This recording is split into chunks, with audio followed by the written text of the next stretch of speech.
जय हिंद दोस्तों, आप सभी का स्वागत है मैस्ट्रो इन्वेस्टर यूट्यूब चैनल पे। आज इस वीडियो में मैं कुछ म्यूचुअल फंड के पोर्टफोलियो दिखाऊंगा जो कि फरवरी से, जनवरी से या फिर दिसंबर से ऐसे स्टार्ट हुआ है, जिससे कि आप ये समझ पाएँ म्यूचुअल फंड में एक्चुअल रिटर्न है कि नहीं। ये कुछ समय का दिखाऊँगा, पिछले 3-4 महीने पहले का जो स्टार्ट कर चुके हैं।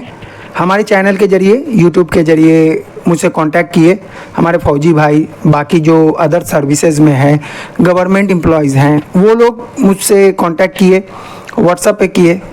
अलग अलग ग्रुप है, सब में मैंने डिवाइड कर दिया है। सोचता हूँ फौजी भाइयों को अकेला अलग ग्रुप में रखता हूँ। मैं बात करेंगे कि मिडिल क्लास, सबसे पहले कि मिडिल क्लास में दिक्कत क्या है कि उसके पेमेंट का सबसे पहले एक्सपेंसेस अलग होता है, यानी कि वो खर्चे को पहले करना ज़रूरी समझते हैं और यही उनकी टेंडेंसी जो है उनको मिडिल क्लास में रखती है। एक्चुअल वो मिडिल क्लास से रिच बनने की कोशिश करते हैं, बिल्कुल शो ऑफ के लिए ओनली। मान लीजिए कार की रिक्वायरमेंट नहीं है, वो कार पहले ले लेंगे। और ये मैंने देखा है कि कार लेकर फौजी आदमी ड्यूटी पे है, कार उसके घर में है, कार ऐसे ही खड़े खड़े ख़राब हो रही है, उसकी वैल्यू जो है डिप्रिसिएट हो रही है, उसकी वैल्यू कम हो रही है, लेकिन कार को ऐसे ही खड़ा है लेकिन ले लिया है। सपोज़ वो अगर कार की जगह म्यूचुअल फंड में एसआईपी कर लिया होता और उस ईएमआई को सिर्फ एसआईपी के जरिए ही कर लिया होता तो उसकी वैल्यू, कार की वैल्यू कम होती लेकिन उसकी वैल्यू बढ़ती। ये बात तब लागू होता है जब आपके पास कार की रिक्वायरमेंट नहीं है। अब मान लीजिए आपके फादर या मदर जो हैं, पेरेंट्स हैं, वो ओल्ड एज हो गए हैं, उनको अब बार बार आपको मान लीजिए कहीं जा रहे हैं, आपको ट्रीटमेंट है जो 40 किलोमीटर 50 किलोमीटर दूर है, तो कार आपके लिए बेटर हो जाता है क्योंकि आपको मंथली जाना पड़ेगा। तो डॉक्टर के पास विजिट करने के लिए दूसरे का कार लेंगे, आपको उस पर किराया देना है, रेंट देना है, तो इससे मच बेटर होगा कि आप अपना कार ले लें। कहने का मतलब है आपकी रिक्वायरमेंट के हिसाब से आपका खर्च होना चाहिए। बट हम लोग फोकस करते हैं ना, मिडिल क्लास फोकस करते हैं कि कैसे मैं अमीरी दिखाऊं, जो कि एक्चुअल होता नहीं है। आप देखेंगे महीने के 20 तारीख को 70% जो फौजी भाई हैं, चाहे वो आर्मी में हो, एयरफोर्स में हो, पैरामिलिट्री में हो, कहीं भी हो, बात बुरा लगने वाली नहीं है, बात को एक्सेप्ट करने वाली है कि ऐसे हो कैसे रहा है कि 20 तारीख को ही मेरा जो तनख्वाह है, मेरी सैलरी है, वो ख़त्म हो जा रही है। और ये हर बार हो रहा है और 10 दिन इंतज़ार करने के बाद फिर सैलरी क्रेडिट हो रहा है बैंक अकाउंट में, फिर वो चला जा रहा है। तो ये समझने की बात है, इस पर रिसर्च करने की बात है कि हमारा जो एक्सपेंसेस है वो कैसे ख़त्म होते जा रहा है। तो इसको हम ऐसा समझें कि जब भी हम सैलरी आए तो अपने फ्यूचर के लिए पहले इन्वेस्टमेंट करें और उसके बाद जो पैसे बचें उसमें ही खर्चे को एडजस्ट करें, उसी में खर्चे को मैनेज करें। टेम्प्रोरी जो आप अमीरी दिखाएंगे तो अपने फ्यूचर में अपने बच्चों के जो फ्यूचर है उनके साथ खेल सकते हैं। ऐसे मैं बताता हूँ, मिडिल क्लास देखेंगे हमेशा, हर एक अधिकतर पेरेंट्स क्या बोलेंगे, मैं इतना कष्ट करके यहाँ आया तो मेरा बच्चा भी तो आ सकता है। लेकिन आप सोचिए, कभी जो अमीर हैं, रिच हैं, जो मिलियन बिलियन में खेल रहे हैं, अब आप बताइए तो कभी अपने बच्चे को ये कहेगा कि तू भी परिश्रम कर या फिर तू भी गरीबी में जा फिर मेरे तरह हो?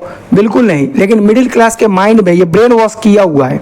एडवर्टाइजमेंट, बॉलीवुड, जितना कुछ बोलिए, कहानियों में ये ऐसे बताया गया है कि जो मेहनत करता है, माने शारीरिक परिश्रम करता है, दिखाएगा मूवी में बस चला रहा है, लेकिन वो बस चलाते चलाते करोड़पति बन गया और उसका बेटा भी बस चलाना है, फिर वो भी करोड़पति बनने के राह में है। ऐसा कभी भी रियल लाइफ में नहीं होता। क्या आप बताइए, धीरू भाई अंबानी जी जब इतना रिच हो गए तो क्या अपने मुकेश और अनिल अंबानी को ये बोले कि तू फिर से जा पेट्रोल पंप में, जो मैंने पेट्रोल भर रहा था, ड्यूटी कर रहा था, वो कर? कभी नहीं बोलेंगे। वो चाहेंगे कि वो हमसे ऊपर लेवल पे जाए, जो कि गया। मुकेश अंबानी को आपने देखा होगा, आज वो एशिया के टॉप हैं। अडानी और अंबानी में चल रहा है कि कभी ये 1 नंबर पे हो जा रहे हैं, एशिया में नंबर 1 रिच, कभी वो हो जा रहे हैं। तो उनका मारपीट तो चल रहा है अमीरी बनने में और हमारा मारपीट चल रहा है गरीबी बनने में कि सैलरी 20 तारीख को ख़त्म हो रहा है तो 15 तारीख को ख़त्म हो रहा है, तो मेरा तो 22 तारीख को ख़त्म हो रहा है। इस पर फोकस कीजिएगा कभी। आप अपने लाइफ को सेट नहीं कर रहे हैं, नौकरी मिल गई, सेवा कर रहे हैं, बहुत अच्छी बात है, खुद की भी सेवा करें, इन्वेस्टमेंट करें, एसआईपी करें। आप, मैंने देखा है बहुत जगह चैनल मार्केटिंग है, उसे अवॉइड करें। बाइक बोर्ड आया था, गया, कितने ने मुझसे कहा कि इन्वेस्टमेंट कर दीजिए, मैं क्यों करूं? आप मालूम है, जो फाइनेंस कंपनी नहीं है वो लाइसेंस आपको देती है, और लाइसेंस में आप देखते हैं कि अरे ये तो रजिस्टर्ड है, गवर्नमेंट का थप्पा है, और वो रजिस्टर्ड है आईटी कंपनी के नाम पे, कोई कॉस्मेटिक कंपनी के नाम पे, एफएमसीजी के कंपनी के नाम पे, और वो एफडी ले रहा है, जो मन में आ रहा है वो रिटर्न दे रहा है। इसका मतलब कि वहाँ स्कैम है। बैंक के पास अथॉरिटी है तब तो वो लेन देन करता है, कि आप दुकान में जाके करते हैं लेन देन, वो तो सामान का लेन देन करते हैं। अब मान लीजिए दुकान में आप दे रहे हैं, या फिर लोकल आप देखे होंगे इंटरेस्ट में पैसा देते हैं, वो तो अगर कहें लाइसेंस बना लिया तो ठीक है, नहीं तो वो तो इलीगल है। वो अगर कोई पैसा ना दे तो फिर उसको तो ले नहीं पाएगा। तो कहने का मतलब साफ है कि आपका माइंड चेंज होना चाहिए।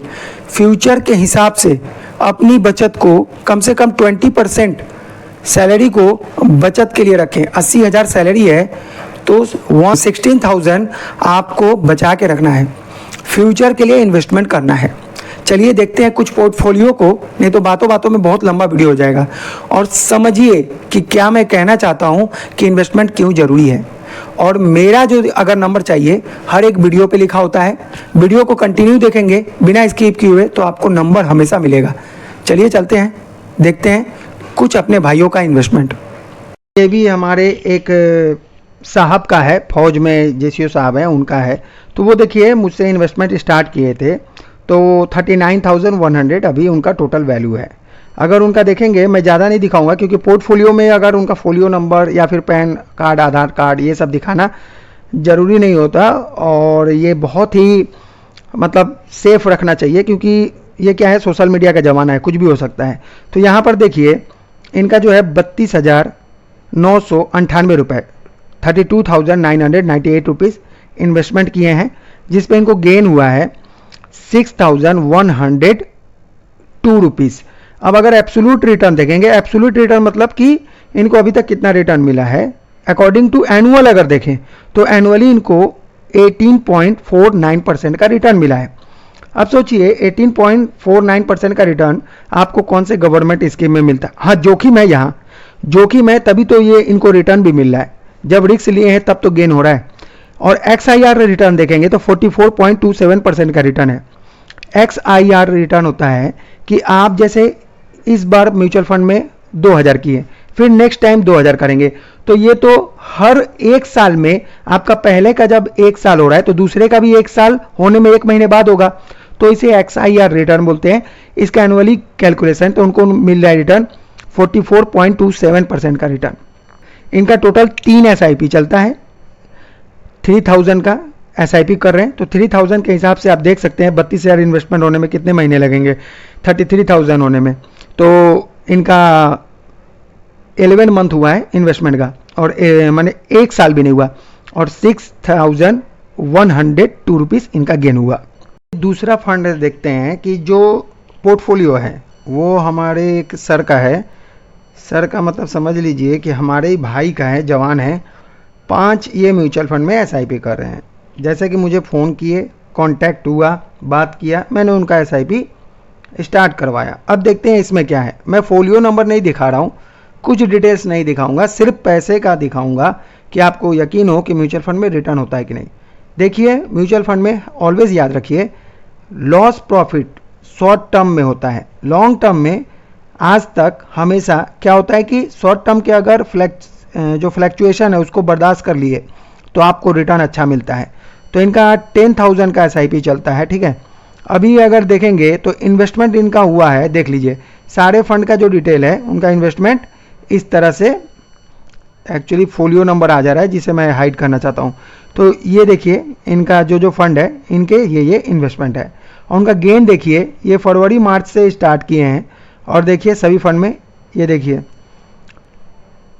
इनका टोटल 6,261 रुपीज़ का गेन हुआ है, जिसमें 8,000 इन्वेस्टमेंट किए हैं, उसमें 1,900। और इसमें क्या हुआ था, इसमें इतना गेन इसलिए दिखा जा रहा है क्योंकि इनको, अगर ये वीडियो देख रहे हैं तो पता होगा कि मैंने इनसे 1000 का लमसम करवाया था, जिससे कि इनको सबसे ज़्यादा रिटर्न इसी में मिला। यानी कि टाइम प्रेडिक्ट करना बहुत बड़ा एक टास्क होता है फंड मैनेजर के लिए। तो यही है, हम लोगों का काम ही है ये करना, तो हम लोग बता पाते हैं कि सर किस में करना है।